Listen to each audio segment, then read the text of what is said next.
Good morning সবাইকে। আমি সকাল সকাল স্নান করে চলে আসলাম। এখন 8টা বাজে। আরিয়ার আজকে জন্মদিন, ওর জন্য পায়েস বানাচ্ছি। আর এদিকে মটর পনির বানাবো। পনির আরিয়া খুব পছন্দ করে। আমার পায়েসটা অলমোস্ট কমপ্লিট।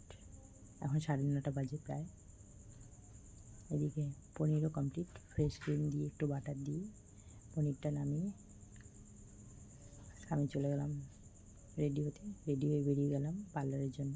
মিষ্টির দোকানে গিয়ে মিষ্টির কিছু অর্ডার ছিল প্যাকেটের, ওটা নিয়ে পার্লারে পৌঁছে গেলাম। এখন বাজে 11:30। এই যে এখন আরিয়াও চলে আসছে। আরিয়ার জন্য কেকটা কি দারুণ দেখতে, আরিয়ার খুব পছন্দর কেক এটা, বাটারফ্লাই। আমি ভাবলাম এক্ষুনি একটু ভিডিও বানাই, না ও তুলবে না, মুখ লটকাচ্ছে। দেখেন মুখটা কেমন করেছে।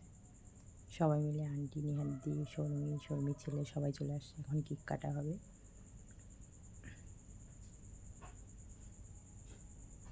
Happy birthday Aria, happy birthday Aria, সবাই বলছে। বার্থডে গানও চলছে। নিজে কেক নিজে খেয়ে নেওয়া তো ছিল না, যেহেতু ও কেক খুব পছন্দ করে। শর্মি ভিডিও বানাচ্ছিল সবার, আমিও বানাচ্ছিলাম। আমার আরিয়াকে নিয়ে আমার একটা ফটো, মেদুকে নিয়ে একটা ফটো। আমরা লাঞ্চে বসে গেলাম। আন্টি নিয়ে আসছিলো আজকে পরোটা, আলুর দম, নেহা দিদি পাস্তা, আমি লুচি, পনিরের তরকারি, পায়েস, আর শর্মি ফ্রাইড রাইস। এটা দিয়ে আমাদের সবার লাঞ্চ হলো দুপুরে। কেক কাটার ভিডিওটা মাঝখানে চলে আসছে।